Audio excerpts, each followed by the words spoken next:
Panenakung. Ayo kita sami nelakake. Agunging panuwun ana ing ngarsa dalem Sang Bathara Agung. Krana Singasari kencar ayo kencana rukmi. Ingsun panguwasa Kraton Singasari Prabu Sri Kertanegara ora mung cukup nguwasani Jawa mawon, nanging ingsun arsa ngelar jajan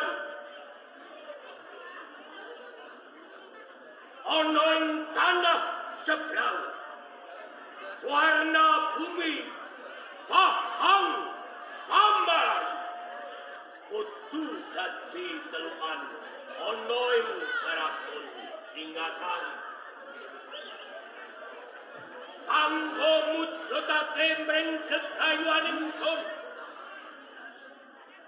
gregem lan nguwasaning jagat butuh ake Parabeo krana tambah wilanganing prajurit lan tambah wilanganing sanjata perang kanggo nungkulake Swarna Bumi Pahang Pambaran. Prabio kuwi ora ingsun pundhut saka kaskaryaning nagara. Nanging teting pangan ingsun Prabio kanggo nyukupi kebutuhan perang. Bakal ingsun pundhut saka Prabio upacara sradha kang sradha kuwi mau dadi adat saben warsa sesuk. Mungguh pinemune aradani kepi. Duh Sinuwun Prabu Kertanegara. Sinuwun Prabu Kertanegara arsa jabel upacara sradha utawi wicaraken upacara sradha. Kawula namung bawan kula badhe tuturi ingkang dipun kesaken Sinuwun Prabu Kertanegara. Tegese aradane ngerti lungguhe minangka warangka ana ing Kraton Singasari manut marang apa kang dadi kersaning ngaten inggih bagus. Arya Wiraraja banyak iki sabda tinimbalan Sinuwun jeneng sira aglar juru temung naya bakti juru temung Hamontonegara Kraton Singasari lamun panjenenganing ingsun arsa jabel upacara sradha mungguh pinemune banyak tapi Sinuwun menawi Sinuwun Prabu Kertanegara badhe nggelar jajan ingkang abdi namung andherek nanging menawi Sinuwun Prabu Kertanegara badhe njabel upacara sradha kula mboten sarujuk ora sarujuk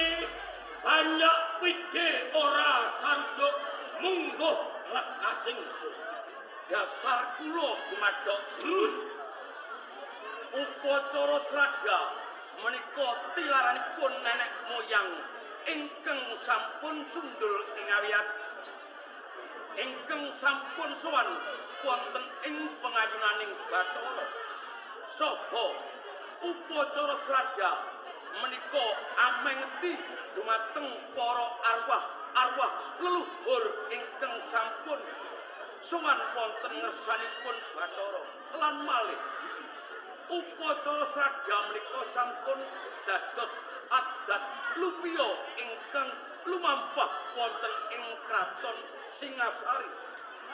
Boten ketanga upacara sraga menika betaken mragat ingkang sekedhik.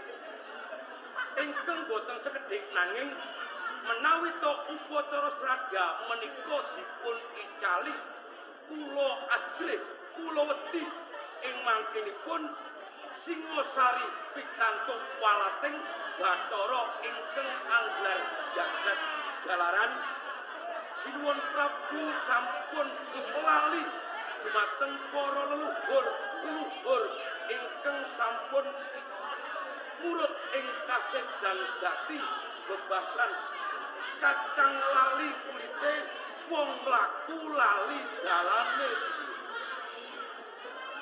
Arya Wiraraja paring dawuh upacara sraga kae mujudake adat kang wis ditemtokake pendak ambal warsa ing Singasari. leres Tegese sraga kagem pengetan leluhur lan nenek moyang kuwi bener. Nanging ingsun arson jabel upacara sraga. Teges Prabu Kertanegara lali marang pepunden saha leluhur lan nenek moyang ing kraton Singasari. Wiwit adeke Singasari kang tenasto Prabu Sri Rangga Raja Sabatara sang amburing bumi Prabu Kenaro Prabu Tohjaya sang Mapanji Semi Wardana kae leluhur ing Singasari nanging ngerti Singasari saiki dudu Singasari nalika diasta Prabu Kenaro diasta Prabu Tohjaya lan diasta Sri Batara Wisnu Jayawardana nanging Singasari ingkang asta Sri Kertanegara kajayan ing Singasari ora karana saweping para pepunden leluhur nenek moyang ing Singasari nanging kajayan Singasari abung gumantung marang panguwasaning Prabu Kertanegara lan kekuataning prajurit sanjata perang ing Singasari.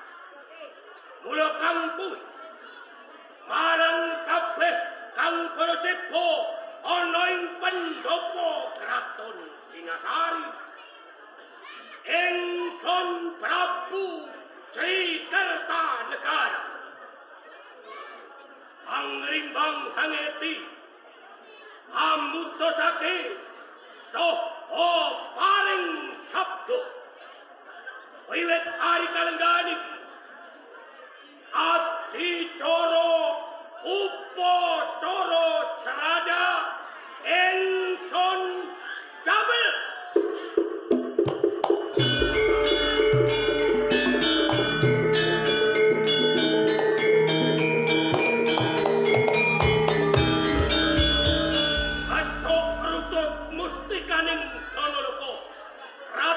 Singasari panguwasa tunggal tanpa winates. menawi kersa dalem kasesaten kula namung dederek kersa dalem Hanya permisi Tuan, maaf permisi kasih jalan.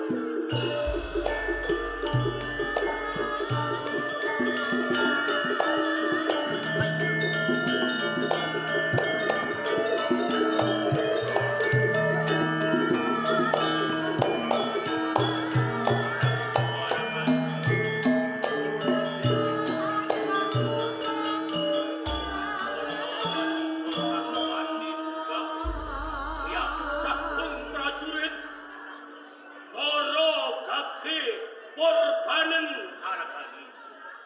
Pesta akan jauh. Insana hanya Ratak kesakitanku. Ini wis wani nyak sagu para sentani kerja kang padha sumedhoni pendhawaku sesane. Anane sapa? Lan sapa ngendi? Duwe karep apa wani mlebone pendhawaku sesane. hanya nama saya Mengki Tuan. Saya dari Tarkar. Atas kedatangan di sini saya mau bertemu Paduka Kertanegara. Hanya itu saja. Kaya ngono. Mendo sawetara. Hanya Sinuwun Arakani. Tamu deng katem ben prapta menika Panglima Mengki saking kerajaan Tartar. Dene wigatosipun Wadi Pinanggenan Prabu Kertanegara. Sumendo Arakani. Panglima Mengki hanya saya tuanku. saka negara Tartar. Hai. Arso pinanggih kalawan Nalendra Kung Singasari Sri Kertanegara. Ingsun Prabu Kertanegara. Apa wikating ini? Hanya Tuan, saya disuruh Kaisar Kublai Khan untuk mengantarkan surat kepada Tuan. Hanya itu saja. Nawala saka raja Tartar. Kaisar Kublai Khan konjuk marang Sri Kertanegara. Hanya Para kaki aturke nawala marang panjenengan. maaf, saya mau lewat sini Tuan. Permisi, saya mau lewat. Saya mau lewat lagi Tuan. Maaf. Hei.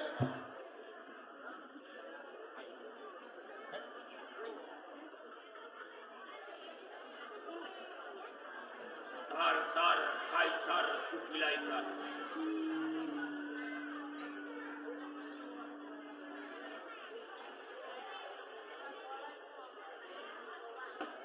Singosari manungkul ing Tartar.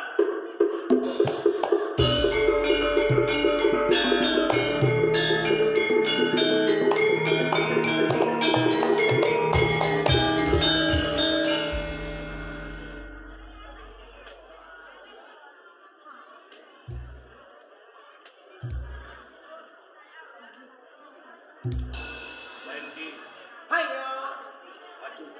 permisi, saya mau maju. Nawala saka rajamu Kaisar Kublai Khan wis ingsun tampa lan ingsun waos gamblang cetha surasaning nawala. Balimu saka Singosari kowe kepingin nampa wangsulaning nawala. Hanya itu yang saya tunggu-tunggu Tuan. Wangsulaning nawala ora sinerat ing glancang seto nanging wangsulaning layang iki.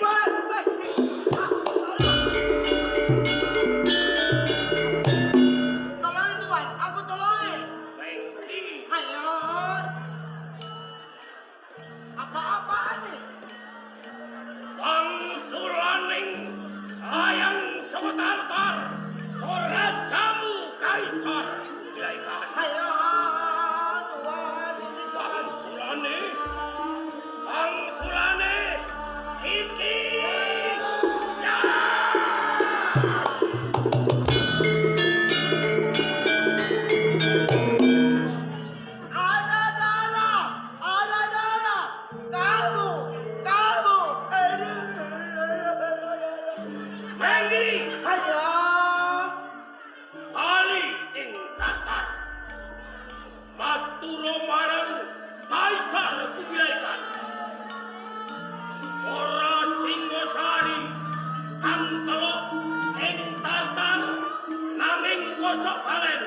Tartar kudu manunggul ing Singasari. Singasari runtuh.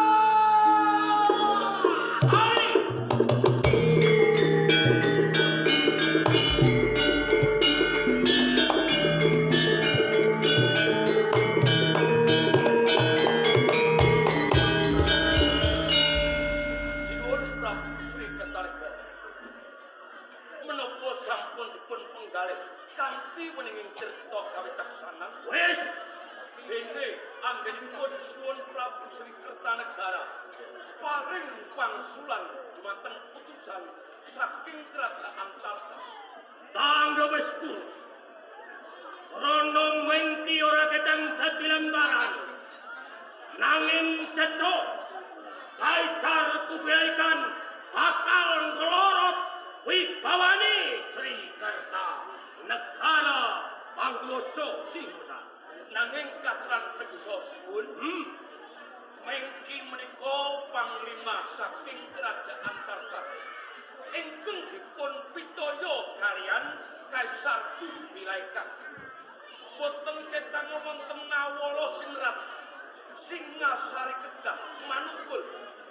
Kula ngaosi dumateng Sri Kertanegara menawi kepengin mandireng uwal saking kerajaan Tartar. Nanging kula nglepataken Sinuwun Prabu Sri Kertanegara anggenipun paring jawaban jalaran boten sinrat ing nawala nanging malah kepara merung talinganipun Panglima Mengki. Duh sinuwun, menawi mangke Panglima Mengki wangsul saking negari Singasari, Panglima Mengki matur wonten ngersa dalem raja wonten ing Tartar Kaisar Kubilai Khan ngantos ndadosaken mulina jroning penggalih urung tanunga badhe dumadi perang. Sepinten to jembaripun Singasari kalamun to katandhingaken kaliyan kerajaan Tartar. Sepinten wilanganipun prajurit saking Singasari menawi katandhingake kaliyan prajurit-prajurit saking kerajaan Tartar. Menawi to ngantos dumadi perang ibarat timun mungsuh duren. Timunipun dumawah wonten Singasari, durenipun dumawah wonten ing kerajaan Tartar. Arya Wiraraja. Paring dawuh.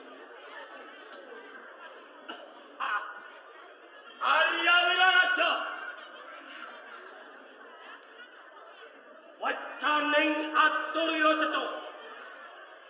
Najan Arya Wiraraja Jojo tanpa tulisan batuk dudu kaca pemilon. Nanging Kertanegara iso maca ati lan pamikiraning Arya Wiraraja. Tata gelar Arya Wiraraja Punggawa Singasari nanging batin silap. Jalaran jeneng sira ngagungake kekuatan negara Tartar sawetara ngasurake marang kekuatan Singasari, sira ngasurake marang panguwasa lan wibawane Prabu Kertanegara. Jalaran kula ngeman petahipun negari Singasari. Negari Singasari ingkang sampun kencar-kencar nggayuh kencana rupi. Menawi ing mangke katrajang ing perang. Duh sinuwun mendah kados menapa alok ing para kawula. Goseng para kawula sinuwun. Banyak widi sira kumlancang ganti sekejap wani matur ana ing ngersaning sun. Aku ngerti Arya Wiraraja kaya manungsa kang wasis limpat seprapat tamat. Mula ingsun paringi gelar juru temung Hamonco Negara krana sira wong pinter. Nanging pintera banyak wide ing Singasari kang darbe kuwasa Prabu Kertanegara.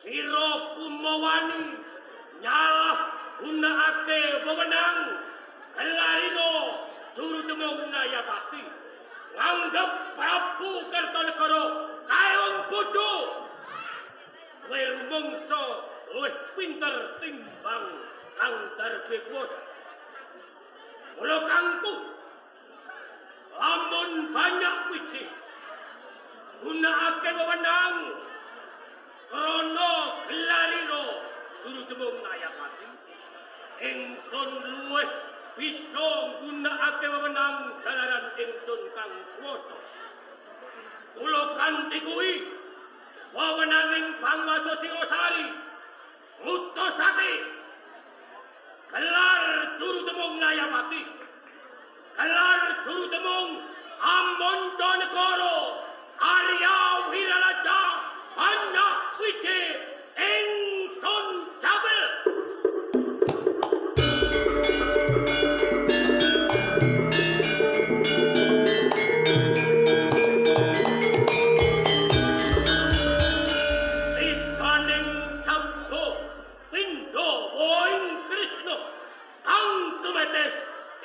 Lancang seto ana ing Singasari banyak wide ora duwe wewenang apa-apa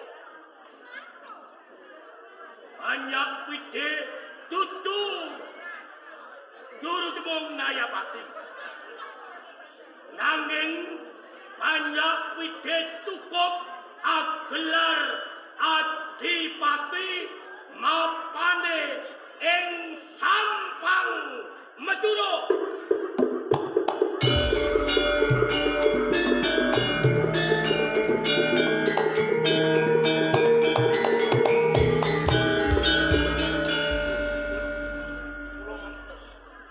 menawi kengabdi kapidak ing pangkoso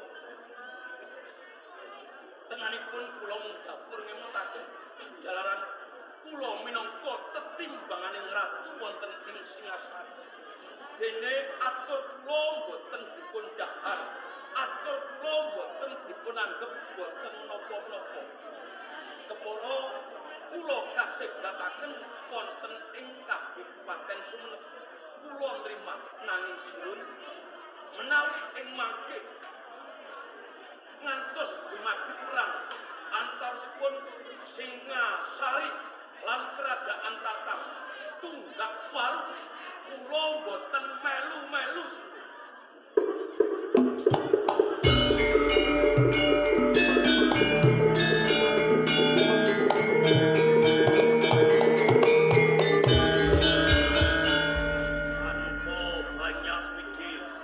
tanpa Arya Wiraraja Prabu Sri Kertanegara wewengales kendalining pamrentahan ing Singasari Jayanti Singasari arasani balekke prajurit ing Tatar nganggo kekelatan prajurit ana ing Singasari sendika dawuh prajurit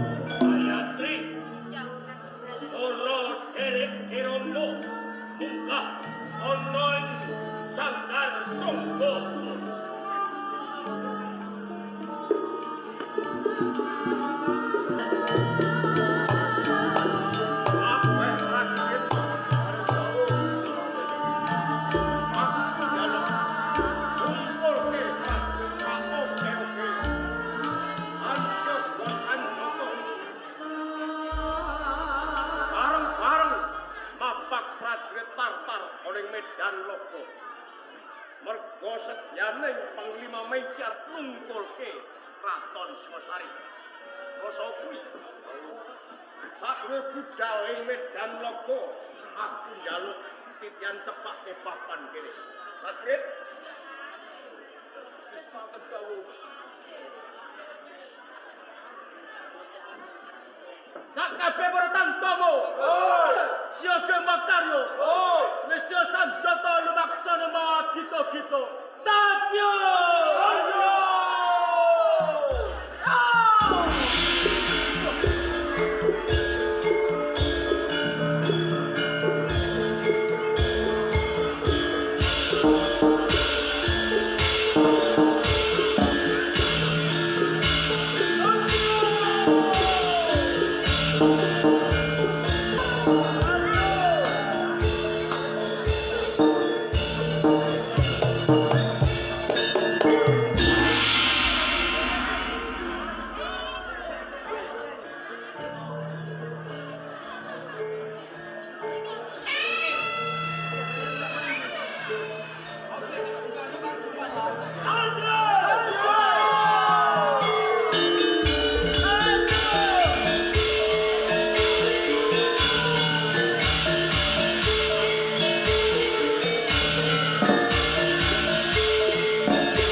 Thank you.